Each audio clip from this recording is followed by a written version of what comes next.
नमस्कार। स्वागत है आप सभी का मेरे YouTube चैनल पर।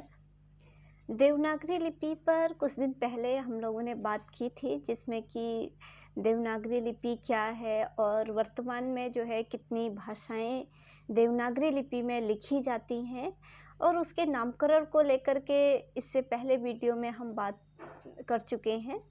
तो आज हम जो बात करने वाले हैं वो है देवनागरी लिपि उद्भव एवं विकास को लेकर के। तो सबसे पहले जब हम किसी लिपि के विषय में सोचते हैं तो ये प्रश्न उठता है कि आखिर इस लिपि का विकास कैसे हुआ होगा। आज हमारे आसपास बहुत सारी लिपियां हैं, लेकिन हमें इसके विकास के बारे में नहीं पता होता है कि आखिर कैसे विकसित हुई होगी। आज हम देखते हैं तो हमारे पास लिपि है, लेकिन कैसे प्राचीन काल से ये लिपियां विकसित हुई होगी, इसके बारे में जो है हमें क्या होता है, बार बार हमारा प्रश्न उठता है। तो आज हम इसी के बारे में थोड़ा सा बात करेंगे। तो जो लिपि विशेषज्ञ हैं उनका मानना है कि प्राचीन काल में मनुष्यों को लिखावट या लिपि की प्रेरणा अपने चारों तरफ के नैसर्गिक वातावरण को देख करके मिलती होगी। यानी कि अपनी प्रकृति को देख करके उसे लिपि यानी कि लिपि संकेत मिले होंगे।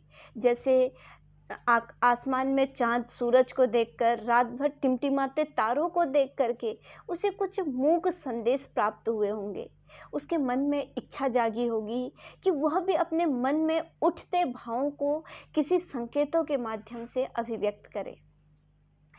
लिपि संबंधी शोध में हमें लिपि के कई ऐसे संकेत मिलते हैं जिससे हम लिपि के विकास को भली भांति समझ सकते हैं। तो सबसे पहला जो हमें लिपि का नमूना मिलता है वो मिलता है चित्रलिपि में। हम आज देश के कई देशों में हम देखते हैं कि गुफाओं की दीवार पर, पत्थर पर, जानवर की खाल, मिट्टी के बर्तनों पर, पेड़ों की छाल, हाथी दांत, काठ, हड्डी, लकड़ी आदि पर बहुत सारे चित्र हमें दिखाई देते हैं, या फिर खोज में हमें ये चित्र मिले हुए हैं। तो ये जो आरंभिक चित्र हैं, ये लेखन का आरंभिक विकास इसे माना जा सकता है। इसके बाद जो हमें लिपि का दूसरा जो नमूना मिलता है वो है सूत्र लिपि का नमूना मिलता है। इतिहास में सूत्र लिपि के भी हमें कई उदाहरण मिलते हैं।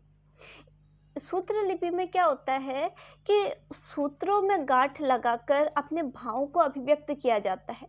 ये सूत्र कैसे होते हैं? ये विभिन्न लंबाइयों वाले, रंगों, चौड़ाइयों वाली रस्सी, धागे इत्यादि हो सकते हैं, या फिर जानवर की खाल इत्यादि में गांठ बांध करके, मोती बांध के, मन के, घोंगे, मूंगे, इन सबको बांध करके जो है इस लिपि का विकास किया होगा, और इसको क्या है, किसी संकेत के रूप में लोगों ने प्रयोग किया होगा। तो ये तो रहा जो दूसरा नमूना मिलता है। और जो लिपि का जो तीसरा हमें नमूना मिलता है, तीसरी तरह की जो लिपि मिलती है वो मिलती है प्रतीकात्मक लिपि। विभिन्न देशों में प्राचीन काल से ही प्रतीकों द्वारा संदेश भेजने की परंपरा रही है। इतिहास प्रसिद्ध घटना है, एक घटना आपको बताती हूँ। हालांकि ऐसी बहुत सारी घटनाएं हैं प्रतीकात्मक लिपि के उदाहरण स्वरूप, लेकिन भारत में महाराजा शिवाजी थे और उनके गुरु समर्थ रामदास ने आशीर्वाद स्वरूप जो है उनके पास घोड़े की लीद और कुछ पत्थर भेजे हुए थे। पत्थर के टुकड़े उनके पास भेजे, जिसका तात्पर्य ये था कि तुम्हारे घोड़े सुरक्षित रहे और तुम्हारा दुर्ग सुरक्षित रहे, जिससे तुम युद्ध में निरंतर विजय प्राप्त करते रहो। तो इस तरीके की प्रतीकात्मक लिपि के भी कुछ नमूने हमें मिलते हैं। उसके बाद जो है हमें भाव लिपि मिलती है। वैसे तो ये जो भाव लिपि है ये चित्रात्मक लिपि का ही विकास है, क्योंकि इसमें भावों को अभिव्यक्त किया जाता है। किसी स्थूल वस्तुओं के चित्र बनाए जाते हैं। स्थूल वस्तुओं के चित्रों के माध्यम से इसमें भावों की अभिव्यक्ति की जाती है। जैसे गर्मी को अगर अभिव्यक्त करना है तो वहाँ पे सूरज का चित्र बना दिया, या फिर दुख को अभिव्यक्त करना है तो वहाँ पे आंसू का चित्र बना दिया।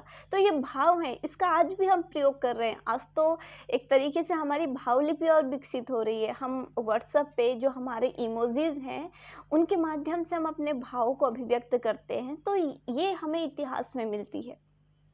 इसके बाद जो हमें लिपि का एक और नमूना मिलता है, भाव लिपि के बाद फिर ध्वनि लिपि आती है। यानी कि धीरे धीरे करके फिर ध्वनि लिपि का विकास होता है। तो ध्वनि लिपि में क्या होता है कि निर्धारित संकेतों के माध्यम से अपने भावों को अभिव्यक्त किया जाता है। हमारे जो वर्तमान अक्षरात्मक लिपि, वर्णात्मक लिपि हैं, वो ध्वनि लिपि का ही उदाहरण है। तो ध्वनि लिपि से ही फिर हमारी अक्षरात्मक और वर्णात्मक लिपियों का विकास होता है। अक्षरात्मक लिपि में फिर अक्षरों को व्यक्त करने के लिए जो अक्षरात्मक चिन्ह हैं वो उसका मुख्य आधार होते हैं। इसमें स्वर तो स्वतंत्र होते हैं, लेकिन जो व्यंजन होते हैं वो क्या है, स्वरों पर आधारित होते हैं। तो देवनागरी लिपि जिसकी हम बात कर रहे हैं उसका उद्भव और विकास जो है वो अक्षरात्मक लिपि से होता है, और देवनागरी लिपि जो है ये अक्षरात्मक लिपि है, क्योंकि इसकी वर्णमाला में स्वर और व्यंजन 2 प्रकार के अक्षर हैं। जो दूसरी वर्णात्मक लिपि है, वर्णात्मक लिपि जो है ध्वनि संकेतों पर आधारित है, और इसमें जो है स्वर और व्यंजन दोनों ही स्वतंत्र होते हैं। अंग्रेजी की रोमन लिपि जो है इसका उदाहरण है। तो ये तो रही देवनागरी, ये तो है कि किस प्रकार लिपि का विकास हुआ। अब हम बात करेंगे कि देवनागरी लिपि का सबसे पहला साक्ष्य हमें कहाँ मिलता है। अब अगर हम देवनागरी लिपि के उद्भव एवं विकास की बात करें तो इसके सबसे प्राचीन साक्ष्य हमें सिंधु घाटी सभ्यता में मिलते हैं। सिंधु घाटी सभ्यता में जो लिपि हमें मिलती है, कुछ अंशों में भावनात्मक और कुछ अंशों में वो ध्वन्यात्मक है। इसके बाद जो लिपि का दूसरा नमूना मिलता है वो है हमारी ब्राह्मी लिपि। भारत की यह सबसे प्राचीन लिपि है। विद्वानों ने इसका समय 500 ईस्वी पूर्व से लेकर 350 ईस्वी पूर्व तक माना है। इसके प्राचीनतम उदाहरण अशोक के अभिलेख में मिलते हैं। तो ब्राह्मी एक अक्षरात्मक लिपि है जिसमें स्वर स्वतंत्र लेकिन व्यंजन अ के संयोग से लिखे जाते थे। तो ब्राह्मी लिपि के बाद जो हमें लिपि का दूसरा नमूना भारत में मिलता है वो मिलता है खरोष्टी लिपि। तो ये खरोष्टी लिपि ये भारत की दूसरी सबसे प्राचीन लिपि है। सम्राट अशोक के जो शहबाजगढ़ी और मनसेहरा के जो अभिलेख हैं वो इस लिपि में लिखे गए हैं। यह लिपि जो थी, जो खरोष्टी लिपि है, यह दाएं से बाईं की ओर लिखी जाती है।